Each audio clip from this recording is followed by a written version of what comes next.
Over a series of 3 episodes, we looked at a wide range of CI, comprehensible input activities, and I promised I'd be back to show you exactly how they all work together in practice.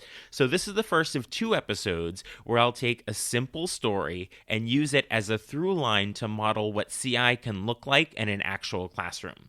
Today's focus is on setting the scene and preparing students for the story, and then next week we'll continue with what happens once the story is underway.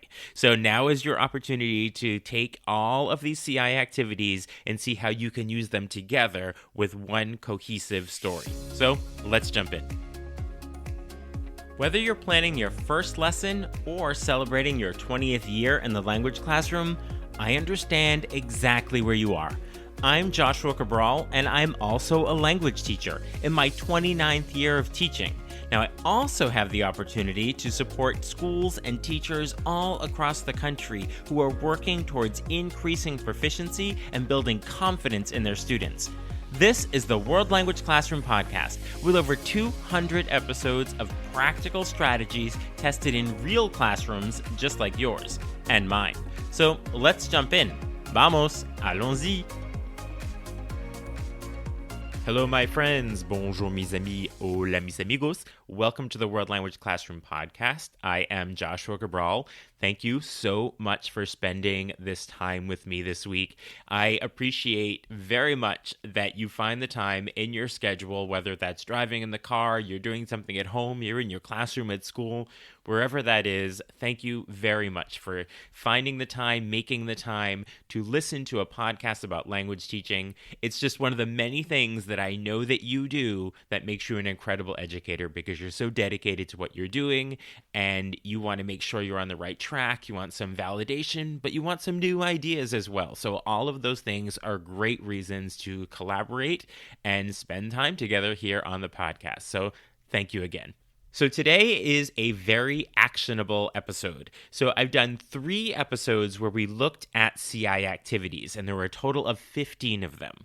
So on episode 218, we looked at interaction and discussion. So those are all CI activities that were involving students with the language, with a story, and discussing it and really using it as an output, a way of interacting with the story. Now, it's interesting because usually when we talk about CI, it's comprehensible input. So a lot of CI activities are not just about input. They're about interaction and discussion and writing, as well as reading and listening. So on episode 218, we looked very closely at interaction and discussion activities. And then on episode 222, we looked at reading and writing. So that is some input through the reading, but then when students have the story or whatever you're listening to, whatever that input is, that then students are going to write about it. And then on episode 228, the most recent episode, we looked at storytelling and narrative and how to engage students in stories and using a narrative as a way to engage with the target language. So all 3 of those episodes, 218, 222, and 228, the links to those episodes are in the show notes. So if you haven't had an opportunity to listen to those, I highly recommend that you do that. Although as we go through each one of these activities and see them in practice in the classroom, I will do a brief description of what the activity is and then what it will actually look like based on a story that we're going to use. But if you want the true details and a lot more examples, I do recommend going back and listening to those episodes. Again, they are in the show notes if you would like to take a listen with those. And then all of the activities, there were a total of 15 over those 3 episodes. You can get all of them in one PDF that has a description of the activities, how long it'll take, and also some tips to make it really effective in your classroom. I put that all together in a free PDF that you can download, and you can get that in the show notes as well. And it's also available on my website, wlclassroom.com/toolbox. So wlclassroom.com/toolbox, or the link is right in the show notes. So these next 2 episodes, today and then next week, are going to take a story and walk through how each one of those activities can be used with that story as a starting point, and then essentially creating an entire unit that will finish with some suggestions for a unit assessment at the end. So in this episode, I'm going to start by sharing the story, but then we're going to look at 3 activities from episode 228, which is about storytelling and narrative. So those are story listening, write and discuss, and then doing a clip chat. So the next episode will continue with activities from episodes 218 and 222. And again, I'll do a quick recap of each activity, but then we'll go through all of them so you can see exactly how it will work with that story. So in the end, after next week's episode, you'll have the 3 episodes where we talk very specifically about all 15 of the CI activities, and then this week and next week, where we'll take all those activities and see how you can use them with a story to create an entire unit. So once you have all 5 of those episodes together, you will have everything you need to really implement CI activities in your classroom, and you'll see how easily you can do it. And one thing I will also recommend is if you get that PDF that I just mentioned that has all the activities in it with the descriptions and the time and the tips, if you take that document and you upload it into an AI tool like ChatGPT and then put a story in as well, you can then ask the AI tool to create each of the CI activities. So that is a very useful document. You should definitely get it, and then you can put it right into ChatGPT, put in a story, and say, can you generate all the activities for me based on this story that I just gave you? And you will be amazed at what you get. Now, it's not always going to be great and perfect and the best ideas, but there will definitely be 7 or 8 of the 15 that you'll want to use right away in your classroom. And also, it'll give you some ideas that maybe you didn't even think about. So definitely get that resource so that you can use it as you are planning out these activities. But for today, let's jump into our story that we're going to be using as our through line, and then we'll look at story listening, write and discuss, and clip chat using that story. So the example story that we're going to be using is designed for a novice high, perhaps intermediate low level. So this is some chunked language. This is pretty essential vocabulary, talking a lot about personal things like family and food. So I wanted to make sure that this was a very accessible story so that you can see in 3 paragraphs, you can tell a decent story that has a bit of an arc where something happens and then there's a solution. And then you can take this and go into all the CI activities with it. So you don't even need to be using an entire CI reader or an entire novel or a very elaborate story to use all these activities. So here's the story we're going to be using. I'm calling this Problems in the Market. Now, this story would be in the target language of your classroom. For this example, I'm going to read it in English so it's accessible to the majority of my podcast listeners. So here it is, Problems in the Market. It's Saturday morning. Sofia's family is at a market in Oaxaca, Mexico. There are many colorful fruits, vegetables, and flowers. Sofia wants to buy mangoes. Her little brother, Diego, sees some piñatas. Now, Diego says, I'm going to look at the piñatas, and walks away. There are many people in the market. Diego looks at the piñatas and doesn't see his family. He feels nervous and says, Where is my mom? A fruit seller sees Diego, and she says, Hello, are you lost? Diego responds, Yes, I can't find my mother. The saleswoman walks with Diego through the market. After a few minutes, they see Diego's family near a tortilla stand. His mother hugs Diego. She says, Thank you, miss. The family buys some mangoes and tortillas, and everyone is happy. So you can see, not a real elaborate story, but you have cultural nuance in there because they're in a market in Mexico. And then you have some details about what happens in the market and the things people are buying. And then you have a little event that happens. So Diego gets lost, somebody helps him, and he finds his family. So you have an opportunity to have family vocabulary in there. You could make this a little bit more elaborate, but that's really all you need in terms of a story to then jump into all of these CI activities. So the first of these storytelling and narrative activities that we'll talk about is story listening. Now, story listening is teacher-led and it's highly comprehensible storytelling. You want to do things like use gestures and visuals and repetition to support listening comprehension. So this is what we're going to do before students read the text, before they see the printed text. So this is about listening comprehension, where you are going to tell the story using visuals, using gestures, making sure that you perhaps have some photos that are going to make it understood. Like if students aren't sure what a piñata is or a tortilla or the different things that are mentioned within the story. So those are going to help it to make it comprehensible. So now if we take our actual story of problems in the market with Diego, and now what we want to do with story listening is we want to tell the market story aloud using drawings, maybe a mango as a prop or a small piñata, and then emphasize the emotions that are happening when he is afraid and then when the mom is happy to find him. So use those as an opportunity to learn some new words, but have the visuals. Maybe you're even showing with your own face telling that story. But you want to really emphasize the emotions and the vocabulary. And then also the movement. So Diego is walking around in the market. Now, if students aren't familiar with the word to walk, or that he is walking, or perhaps you're even using a present progressive tense, but you can actually demonstrate walking to show that he is walking through.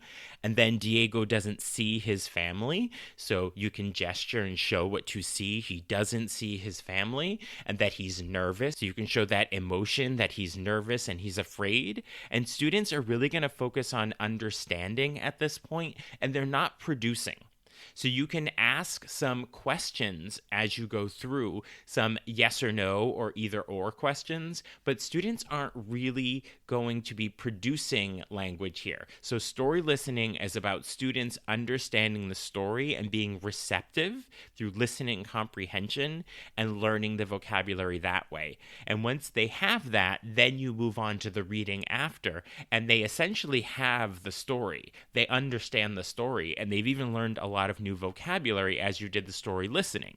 So now when they read it, they're going to see those structures. They're going to see that vocabulary very contextualized. So story listening is a great way to start, particularly if you're doing a unit that has different chapters in a CI novel that you're reading, that you could do story listening before each chapter to prime students for that. But for our story today, it's really getting students to understand the different vocabulary that's used within the market, as well as the verbs of the different things that people are doing in the market that day, and also the emotions that would come up, because students aren't necessarily going to see all of that vocabulary for emotions in the story, but they could draw on it later once they're doing other activities that are engaging with the story that we're going to talk about in the subsequent episode.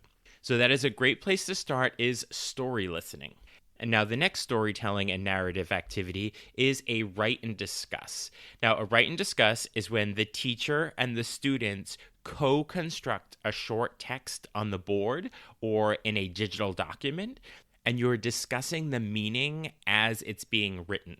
So here I always recommend that you do it, if possible, if you have the technology in your classroom, to do it in a digital document that is projected up. If not, you can just write it on the board as well. Just make sure you take a picture of it after so you have it, because you might have different scenarios in different classes.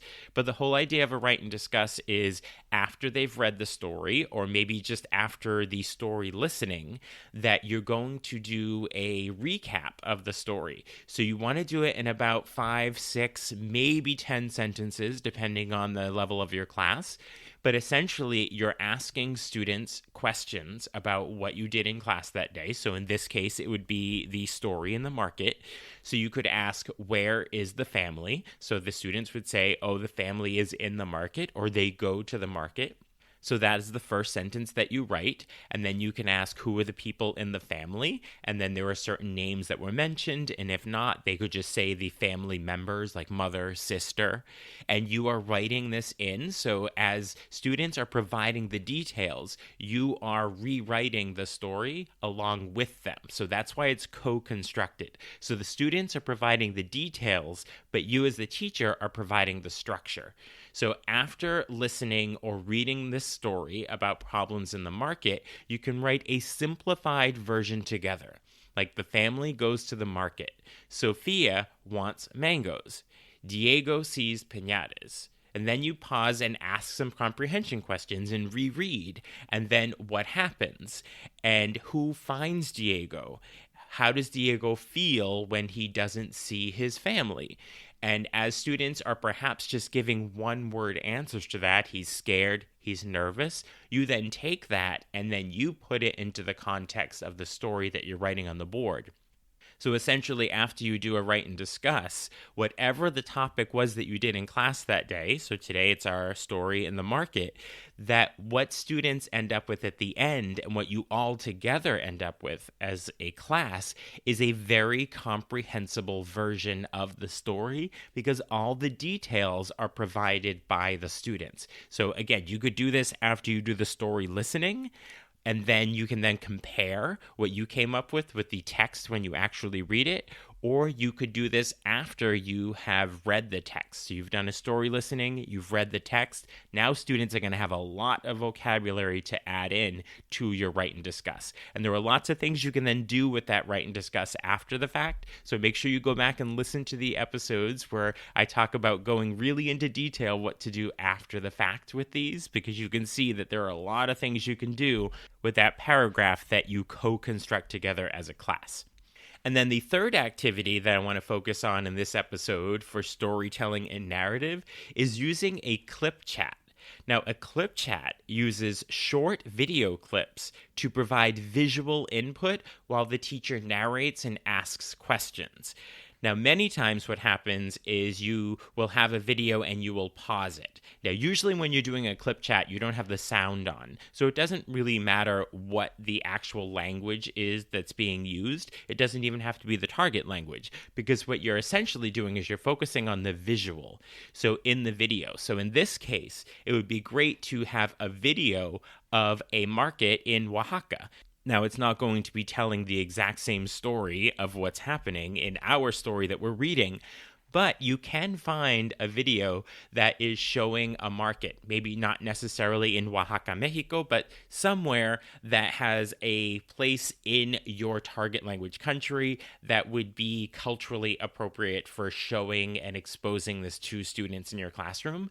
So you can use it as an opportunity to describe what people are doing in the market, what sorts of things are being sold, how do people buy things, what do they use to pay, is it only food, are there other items? So you can use it as a way to bring in that visual so that students are prepared for what is going to come up in the story. And if they do this clip chat and you're able to use this visual as a way to prime students, then they'll actually have this in their mind and in their mind's eye, as we call it, as they're reading the story, where they can associate what it might be looking like as Diego's walking through the market. Is it very crowded? Are there lots of people around? Is it loud? Is there a lot of activity? What are the things that people are buying? So it's really providing a context for what students are going to be visualizing as they are reading the story. So if you're showing a clip chat that is some visuals of a market, you could use a short video of a market. It could even be a commercial or something like that. You could find these easily on social media, on TikTok, Instagram Reels, where different people are putting these on and they're only 20 or 30 seconds even.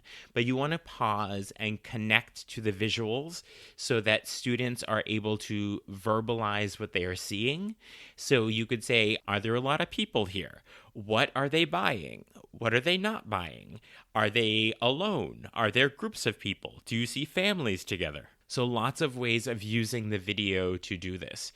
Now, what I also recommend is sometimes, depending on the video that you're using, if you're doing a clip chat, sometimes it's easier to take screenshots and then put it in a Google Docs so that you can use them that way.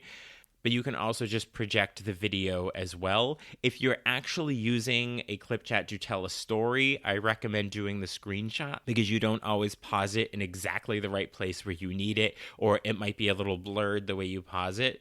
But for the purposes of using a clip chat to show culturally what students are going to be learning about in the story, you could probably just use the video itself and pause it occasionally to ask questions, because really in this case, the purpose of it is to provide context for students because it's not actually telling the story that they're going to be reading about. So find a video that shows a market and then talk about the market experience or whatever the topic is of the story that you're reading about. It could be a cultural event, but use it as a way to provide that visual for students and that cultural understanding before you start to engage with the story. You could do this before your story listening, or you could even use it and then do a write and discuss after, where students are talking about what they saw in the market video.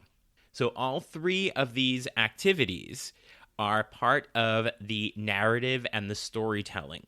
Now, this is just using that simple story about Diego getting lost in the market when he saw the piñatas and then being helped by the saleswoman who brings him back to his mother, and they're happy and they buy their mangoes at the end. But that simple story that is told in 3 short paragraphs has so much embedded into it that you can use for CI activities. Now, we only talked about 3 of the CI activities today. We looked at the story listening, and then we looked at using a write and discuss, and then a clip chat. But that is just the tip of the iceberg, because we're going to continue on in next week's episode, and we're going to actually look at 12 more activities that you can do using this same story. So you can already see that day 1, day 2 is just the 3 activities we talked about today. And then you can start building on a week-long unit once we start looking at all of the CI activities.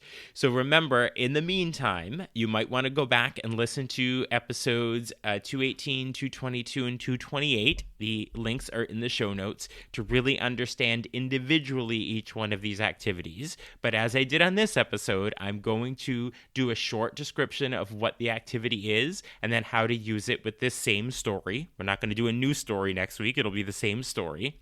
And also make sure that you get the PDF document that I call the CI Toolbox that has all of the activities in it that explains to you how to do them and the time that you need. And you can also put it into an AI tool to help you with creating these activities and just being really prepared for next week's episode when we go into 12 more activities. At the end of next week's episode, coupled with this week's episode, you are going to have such a thriving CI unit that is based on a simple or even more complex story.